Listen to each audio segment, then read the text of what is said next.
I want to dedicate the presentation to the memory of the good friend Paolo Lazzarin, whose enthusiastic and forward-looking action allowed the development of a strong group near Venezia in Italy. We miss him a lot, and I remember as longa vita brevis, or in Spanish, hoy siempre todavía, maybe a rough translation, the Eliot verse, and all is always now. We miss him a lot, and I want to dedicate the presentation, at least with a tag. Tomorrow I will speak, or the day after tomorrow, with no tags. Then the work is with numerical analysis of hydrogen-assisted rolling contact fatigue of wind turbines bearing.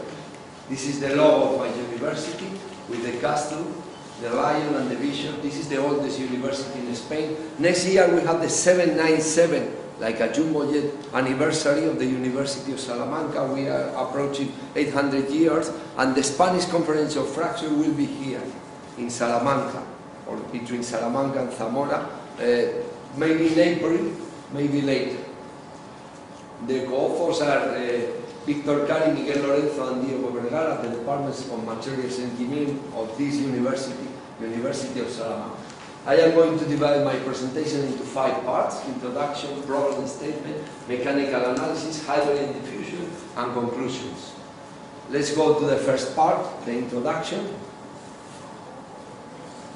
Bearings of offshore wind turbines are prone to suffer hydrogen-assisted rolling contact fatigue, HYDROSTATIC. Then, long-life lubricants are a cause, additive fibers, hydrogen generation, likelihood of moisture entering the bearing,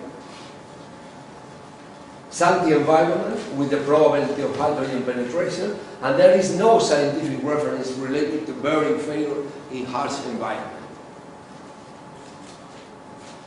The aims of the work are to simulate the ball-on-rod test, RCF, by the finite element method in order to obtain the stress-strain state inside the bearings during life in service. From it, to calculate the steady-state concentration of distribution of hydrogen, thereby showing where the material of the bearing could be damaged by hydrogen. And to gain a better understanding of the influence of hydrogen on the service life of offshore wind turbine bearings through this numerical study. Problem statement: we are going to analyze this geometry. This is not the real rolling in the wind turbines. This is the so-called ball-on-rod test. 3 balls rolling over a cylinder. Here you have the three-dimensional approach. Materials is considered to be elastic, perfectly plastic, with this Young modulus around 200 gigapascals, 0.3 of Poisson coefficient, and a yield strength about 2 gigapascals, 2000 megapascals. The numerical modeling is as follows, with isotropic strain hardening, updated Lagrange procedure, hexaedric elements of 8 nodes, and this is a 2-dimensional view. This is the number of elements, this is the cylinder, and the 3 balls rolling over the cylinder and producing hydrogen-assisted rolling contact fatigue. We refine these areas in the finite element mesh, and this is the refined area in the 3D view. We use isotropic strain hardening, as I said, and this number of elements.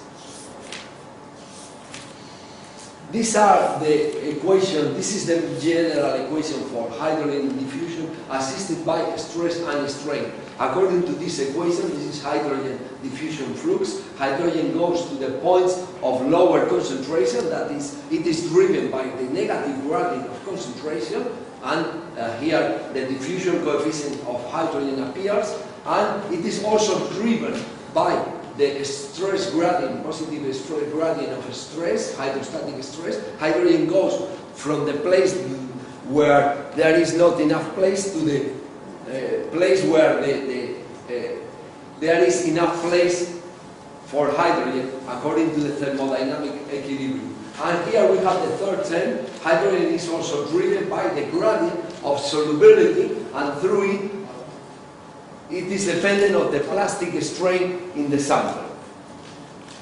Then we are going to analyze hydrogen content in the bearing for long time diffusion infinite time, which can be estimated by the steady state equilibrium concentration, see equilibrium, affected by stress-strain state. This is the steady state, a long time, equilibrium concentration dependent also of hydrostatic stress, in which also the solubility and through this the dependence with plastic strain. This is the equilibrium concentration for the hydrogen metal couple free when the metal is free of stress. Let's go to the mechanical analysis.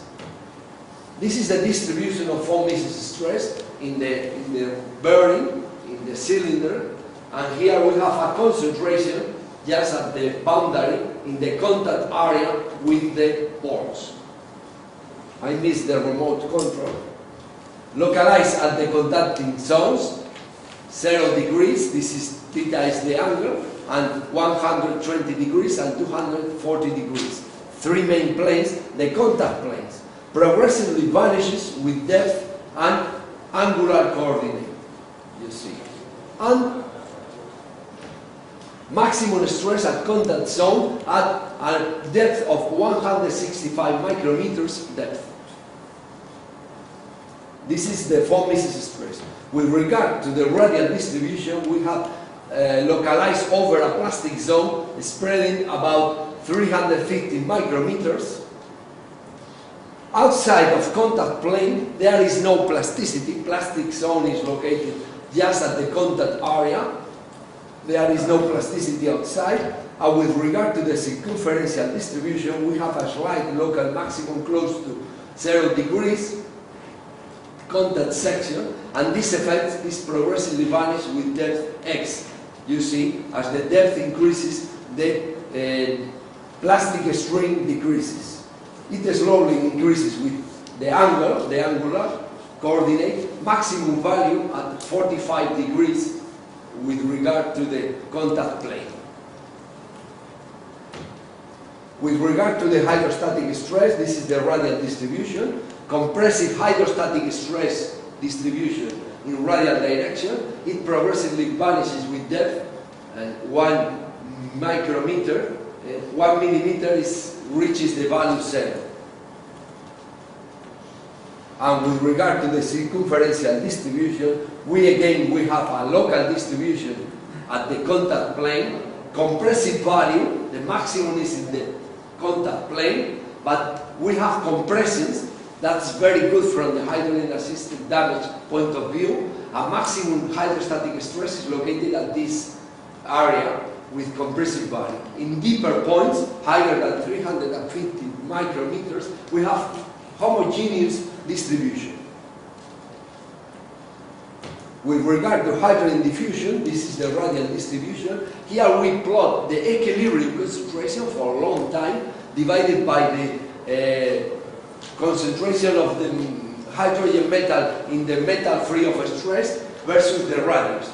We have a peak for different angles, but we have the maximum near the surface, but not at the surface, because here we have compression that the maximum amount of hydrogen for long times, a steady state distribution, is at a certain depth from the surface of the cylinder. For the angle 0 degrees, for the contact plane, we have compressions, but positive gradients of hydrostatic stress. Radial gradient is positive, and x gradient is negative, you see. And then we have a decrease of concentration just at the boundary. Then, an increase, the distance to the contacted ball, contact plane, increases. As the distance increases, the concentration increases at deeper points from the surface of the cylinder.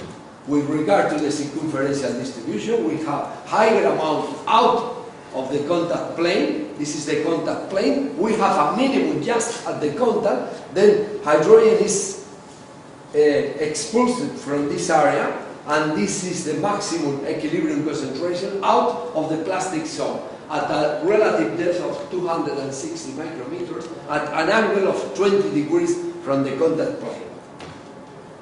Then let's go to the conclusion. In a ball or rod test, non-uniform plastic strains are generated in the contact plane where the pressure applied to the rod exists material unit strength located at a maximum depth of 300 micrometers. This is the maximum.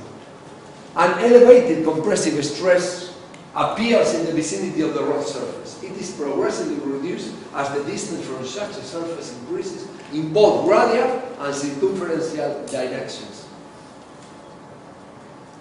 Hydrogen is accumulated out of the contact plane, where an enormous reduction of hydrogen amount is achieved for long times of exposure to the harsh hydrogenated environment.